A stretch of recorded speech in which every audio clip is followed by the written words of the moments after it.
అల్లూరి సీతారామరాజు జిల్లా రాజేంద్రపాలెం గిరిజన సంక్షేమ బాలికల వసతి గృహంలో కలుషిత ఆహారం తీసుకుని విద్యార్థినులు అస్వస్థతకు గురయ్యారు. తొలుత 20 మంది అస్వస్థతకు గురికాగా ఆ సంఖ్య ఇప్పుడు 51కి చేరుకుంది. స్థానిక ఆసుపత్రి విశాఖ కేజీహెచ్లో బాలికలు చికిత్స పొందుతున్నారు. పాడేరు ఐటీడీఏ ప్రాజెక్టు అధికారి గురుకులానికి వెళ్లి పరిస్థితులను పరిశీలించారు. గురుకులం వార్డెన్ హెచ్ఎం తీరుపైన తీవ్ర ఆగ్రహం వ్యక్తం చేశారు. ప్రస్తుతం 40 మంది చికిత్స పొందుతున్నట్లు జిల్లా కలెక్టర్ వెల్లడించారు. త్రాగే నీరు, కలుషిత ఆహారం తీసుకోవడం వల్లే అస్వస్థతకు గురైనట్లు తెలిపారు. ఈ ఘటనపై ఏపీసీఎస్ విజయానంద్ ఆరా తీసినట్లుగా తెలుస్తోంది. కలుషిత ఆహార ఘటనలు చోటు చేసుకుంటున్న విజయవాడ సంక్షేమ హాస్టల్లో అవాంఛనీయ ఘటనలు జరుగుతున్నా ఎందుకు చర్యలు తీసుకోవడం లేదని ఆరా తీసినట్లుగా తెలుస్తోంది. ఆ రోజు బిర్సా ముండా జయంతి కార్యక్రమంలో భాగంగా పిల్లలతో సెలబ్రేషన్ చేసుకోవడం జరిగింది.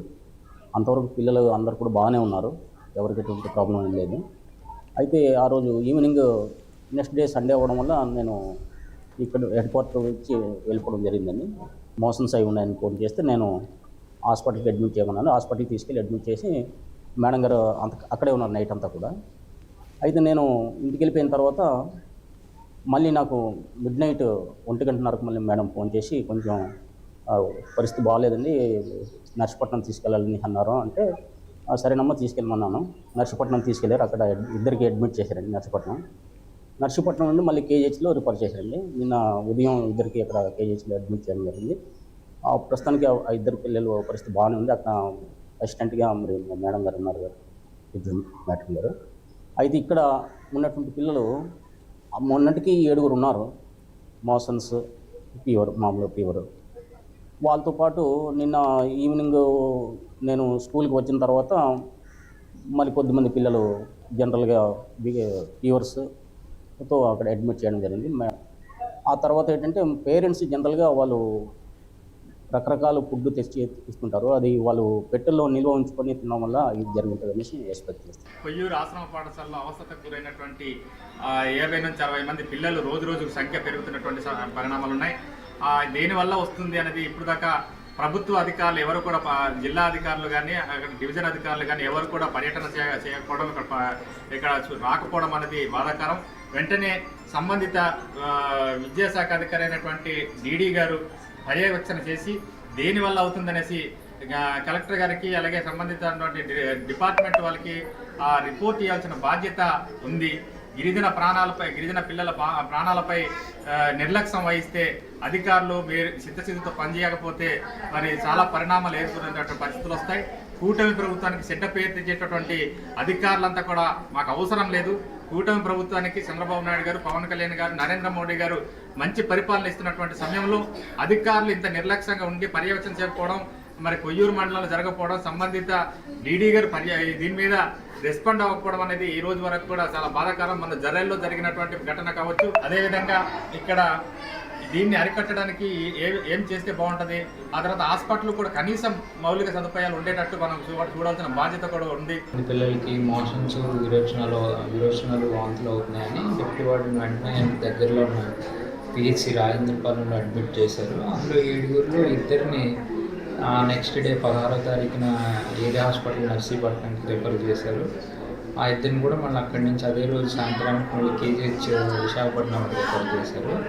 రిమైనింగ్ వెంటనే 5 ప్లస్ 16, 17వ తారీఖు ఈ రోజు వరకు 31 మంది ఇప్పుడు పిహెచ్సి రాజేంద్రపాలెంలో ట్రీట్మెంట్ తీసుకుంటున్నారు. అందులో కొంతమందికి జ్వరాలతో ఉన్నారు, కొంతమందికి వామిటింగ్స్, మోషన్స్ ఉన్నాయి.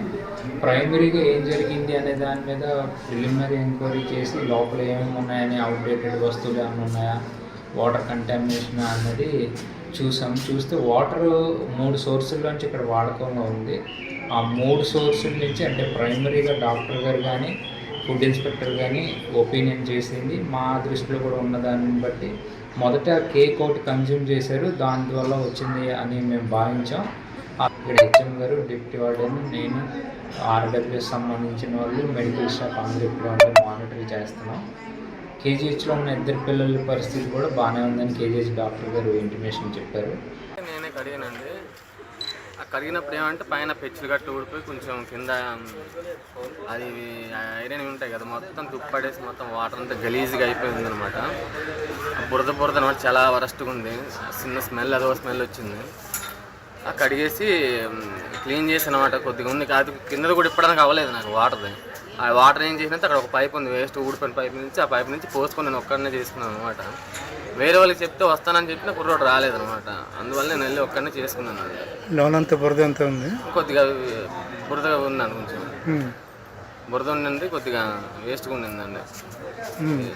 అంతే అండి. ట్యాంక్ పైన పెచ్చులు అవి ఊడిపోయినాయండి మొత్తం. అదే పైన అంతా ఏమీ లేదండి, భయం వేస్తుంది లోన్కి వెళ్ళడానికి కూడా. లోన్ ఎలా ఉంది? లోన్ అండి, మరి లోన్ పెచ్చులన్నీ ఊడిపోయండి, పడిపోయేలా ఉందండి. అది ఐరన్ ఎంత కనబడుతుంది? కనబడుతుందండి. అది అంటే గలీజ్ ఉంది లోన్, గలీజ్గా స్మెల్ వస్తుంది. అది స్మెల్ అంటే డ్రైనేజ్ నాస్ పంప్ ఉంటుంది కదండి, అది ఆ స్మెల్. నా పేరు సూర్యబాబు, కొయ్యూరు మండలం సిపిఎం పార్టీ మండల కార్యదర్శి, జిల్లా కమిటీ సభ్యులు. ఈరోజు మన బాలికల ఆశ్రమ పాఠశాల ద్వారా చాలా విచిత్రమైన ఘోరం జరిగింది. టోటల్గా 32 మందికి విరేచనాలు, తలనొప్పులు, జ్వరాలతో బాధపడుతున్నారు. కానీ ఇప్పటి వరకు పైన ఉన్నటువంటి సంబంధిత అధికారులు వచ్చి ఇప్పుడు ఇంకా స్పందించలేదు. కింద స్థాయి అధికారులు మాత్రం స్పందిస్తున్నారు. తక్షణమే ఇక్కడ ఉన్నటువంటి మొత్తం ఏజెన్సీ 11 మండలంలో ఉన్నటువంటి అన్ని స్కూల్స్కి మెరుగైనటువంటి మంచినీటి సదుపాయం, అలాగే డ్రైనేజ్ సదుపాయాన్ని కల్పిస్తే ఇక్కడ ఉన్నటువంటి పిల్లలు బాగుపడతారు. ఇప్పటికి కూడా మరి గిరిజన పిల్లలు అంటే అంత చిన్న సులకనగా చూసే విధంగా ఈరోజు పై అధికారులు చూస్తున్నారని చెప్పేసి నేను భావిస్తున్నాను. తక్షణమే దీనిపై సంబంధించిన అధికారులు యాక్షన్ తీసుకొని చేయకపోతే మేము భవిష్యత్తులో దీనిపై ఉద్యమం చేస్తామని చెప్పేసి భావిస్తున్నాం.